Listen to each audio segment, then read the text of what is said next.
상계라 겹수치, 쳐라 겹수치, 게든라 겹수치. हजुर नमस्ते टासीदेलेक फ्याबुला मेरो नाम टासी पाल्साङ जोर्डन गुरुङ पनि भनिन्छ र आजको यस भिडियोमा म धर्म सम्बन्धित कुरा हामीले गुम्बाहरू कोरा गर्छौं नि गुम्बा या छोर्तेन यानी चैत्य हो तिनीहरू कोरा गर्दाखेरि आफूले अब कोरा कसरी गर्ने कोरा दायाँबाट गर्नुको कारण के हो कोरा कति गर्ने कोरा गर्दा कस्तो सोच लिने र खास गरी हामीले कोरा गर्ने बेला कुरा गर्दै कोरा गर्नु हुन्छ कि हुँदैन हो खास गरी त्यसको बारेमा चाहिँ यो भिडियोमा म भन्ने छु तपाईहरुलाई र पहिलो प्रश्न हुन्छ दायाँबाट कोरा गर्नुको कारण के हो भनेर है त अनि यो कुराहरु चाहिँ म यो धामछन् नावय ठुन्बे भन्ने यो जुन किताब छ यो चाहिँ एकजना घेसेला एकजनाले लेख्नु भएको हो यही अनुसार म तपाईहरुलाई बताउने छु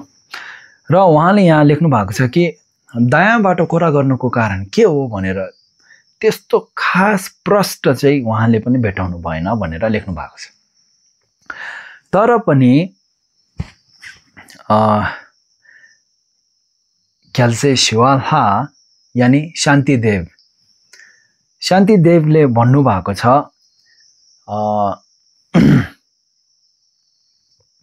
जस्तै एउटा टाढा भएको एउटा मान्छेलाई हामीले बोलाउनु पर्दाखेरि है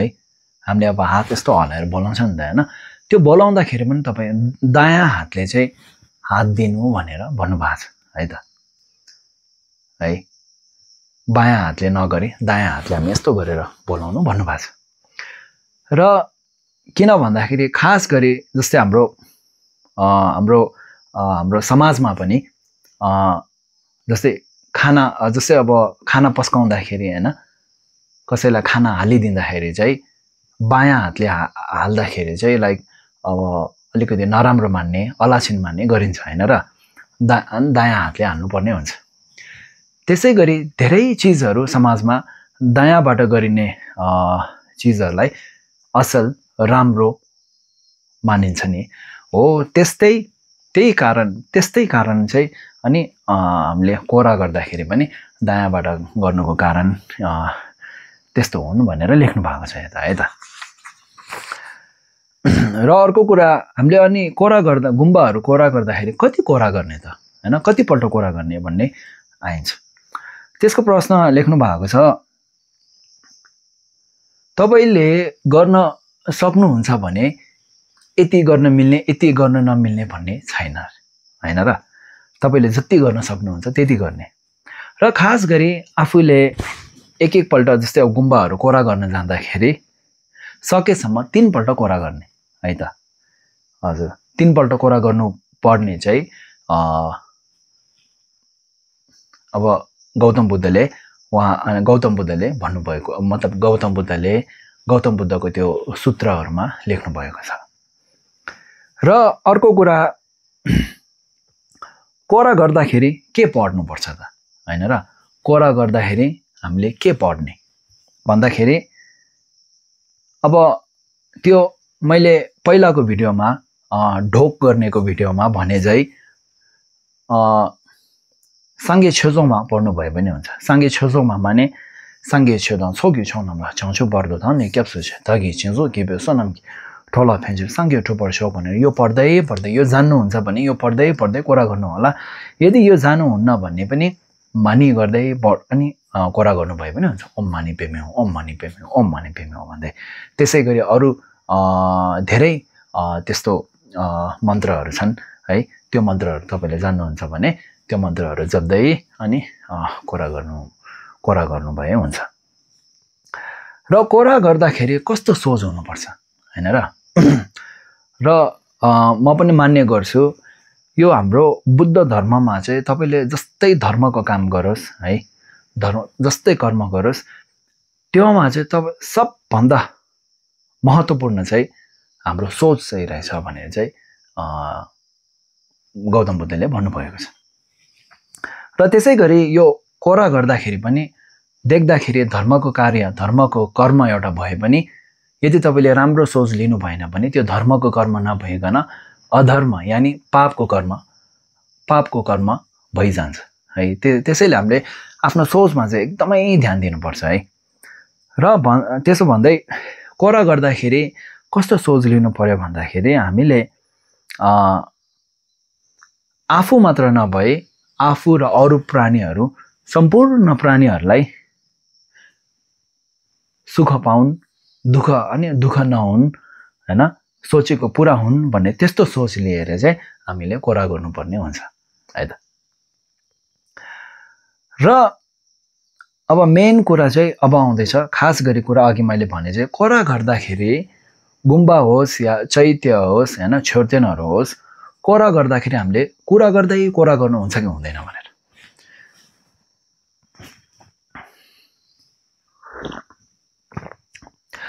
यो कोरा गर्दाखेरि कुरा गर्नु, बात मार्नु भनेको चाहिँ पटक्कै के भन्छ त्यसलाई, तपाईलाई इंग्लिशमा एलाउड छैन है त। इंग्लिशमा भन्दाखेरि एलाउड छैन, तपाईले कुरा गर्न सक्नुहुन्न, कोरा गर्ने बेलामा कुरा गर्न पाउन्न। किन भन्दाखेरि हामी मान्छेहरू प्राय जस्तो अब 2-3 जना साथीभाइहरू होस् या दिदीबहिनीहरू जम्मा भएर कुरा गर्ने बेला हामीले सधैँ झै कस्तो कुरा गर्छौं भन्दा आफ्नो राम्रो कुरा गर्ने है, आफ्नो मान्छेको राम्रो कुरा गर्ने, अनि आफूले मन नपरे मान्छेको कुरा काट्ने, नराम्रो भन्ने, त्यस्तो कुराहरू फैलाउने, त्यस्तो गर्छन् हामीले है। र त्यो चाहिँ एकदमै ठुलो पाप हो है। र त्यस्तो कुरा हामीले अरू दिनमा पनि है त, अरू दिनमा पनि गर्नुहुन्न भन्ने झन् तपाई हामीले कोरा गर्ने बेलामा अरूको कुरा काट्ने, त्यस्तो कुरा गर्नु भनेको एकदमै ठुलो पाप हो। र त्यसले गर्दा तपाईले कोरा गरेको पनि पापमा बदलिएर जान्छ है त। अब कोरा गरे ला अन्तिममा आएर पाप मात्र भयो भने त मन दुख्दो कुरा भयो नि त हैन र। त्यसैले हामीले चाहिँ यो एकदमै ख्याल राख्नुपर्ने कुरा रहेछ। अब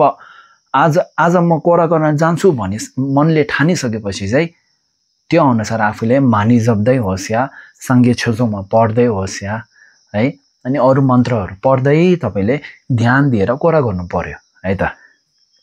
त्यो नभइकन अरूको कुरा मात्रै काट्ने, त्यस्तो गफ गर्दै त्यो चाहिँ अनि कोरा गरेको त्यसले बुझ्दैन भन्ने किताबमा लेखिएको छ है। र कोरा कुन दिन गर्ने भनेर अब त्यस्तो पनि कुरा आउँछ है।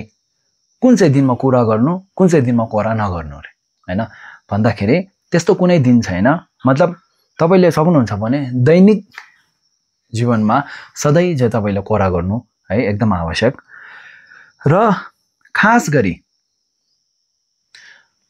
गौतम बुद्ध जन्मिएको दिन है, उहाँले बुद्ध प्राप्त गर्नुभएको दिन, उहाँले पहिलो पल्ट धर्म अनि प्रवचन दिनुभएको दिन है, र उहाँ बित्नु भएको दिन, त्यो जस्तै गरी आफ्ना गुरुहरू हुन्छन् हैन, उहाँ आफ्नो गुरुहरू जन्मिएको दिन, त्यस्तो खास दिनहरुमा चाहिँ तपाईले कोरा गर्न सक्नु भयो या अथवा धर्मको कार्य, धर्मको काम, कुनै पनि काम सानोतिनो कुनै पनि गर्न सक्नु भयो भने एकपल्टको त्यो धर्मको काम चाहिँ तपाईलाई त्यो दिन राम्रो भएको कारणले 100 गुना, 1000 गुना, लाख गुना बढेर जान्छ भनेर किताबमा लेखिएको छ है त। हजुर। र अनि अर्को कुरा के आउँछ भन्दा अन्त के हामीले यस्तो खास दिनमा मात्रै धर्मको कामहरू गर्ने हो र, ढोक गर्ने हो र, कोरा गर्ने हो र, मानी गर्ने हो र, अनि अरू दिनमा नर्मल दिनहरुमा चाहिँ हामीले के कोराहरू नगर्ने हो र भन्दाखेरि त्यस्तो होइन अरे। जस्तै मानौं खाना भन्ने चीज चाहिँ हामीलाई आवश्यकता छ नि, तर त्यो चाहिँ हामी चाडपर्व हैन अनि नयाँ साल त्यस्तोमा मात्र त खाँदैनौं नि हैन। नभइकन हामीले खाना भन्ने चीज त हामीले दैनिक हैन सधैँ खाने गर्छौं नि त। त्यो जस्तै गरी धर्मको कार्यहरू पनि हामीले एउटा खास गरी दिनहरू, राम्रो दिनहरू नपर्खिकन सधैँ चाहिँ गर्नु एकदम जरुरी छ भनेर भन्नुभएको छ। र अर्को कुरा उहाँले यहाँ लास्टमा के भन्नुभएको छ भन्दाखेरि हाम्रो समाजमा चाहिँ एउटा झुट बोल्ने दिन हामीले मनाउँछौँ नि अप्रिल फुल इंग्लिशमा इंग्लिशको चौथो महिनाको पहिलो दिन है 1 गते अप्रिल फुलमा चाहिँ हामीले अरूलाई झुट बोल्ने है अरूको टाउको घुमाउने अरूलाई लाटा बनाउने त्यस्तो कामहरु पुरा गर्छौं नि त अनि अरूलाई अब झुकाउन सक्यौं अरूलाई झुट बोल्न सक्यौं भने चाहिँ हामीले आज चाहिँ मैले गरे भने जस्तो त्यस्तो मान्छौं नि त हैन हुन त हामीले अब अरूलाई चोट नोक्सान पुर्याउन लागि त त्यस्तो झुट बोल्ने त्यस्तो गरेको त हैन हामीले त्यो दिन अब खुशी मजाकको लागि हैन तर पनि बुद्धले भन्नुहुन्छ कि चाहे तपाईले मजाकमा अरूलाई झुट बोल्नुहोस् मजाकमा अरूको टाउको घुमाउनुहोस् या अरूलाई मनदेखि नै नराम्रो सोचेर झुट बोल्नुहोस् एउटै हो भन्नुभएको छ है त आखिर झुट त झुटै हो नि त हैन तपाईले झुट बोलेको जस्तै उता मान्छेले विश्वास गरेर उसलाई चोट पुर्यो भने त तपाईको इन्टेन्सन तपाईको सोच जस्तै नै होस् न उतापट्टि मान्छेलाई त चोट पर्यो नि त हैन र त्यो कारणले गर्दा चाहिँ झुट बोल्नु चाहिँ एकदमै पाप हो भनेर बुद्ध भगवानले भन्नु भएको छ र यसैगरी यो भिडियोमा चाहिँ मैले तपाईहरुलाई गुम्बा कोरा गर्नु अथवा छोर्तेनहरु कोरा गर्नुको बारे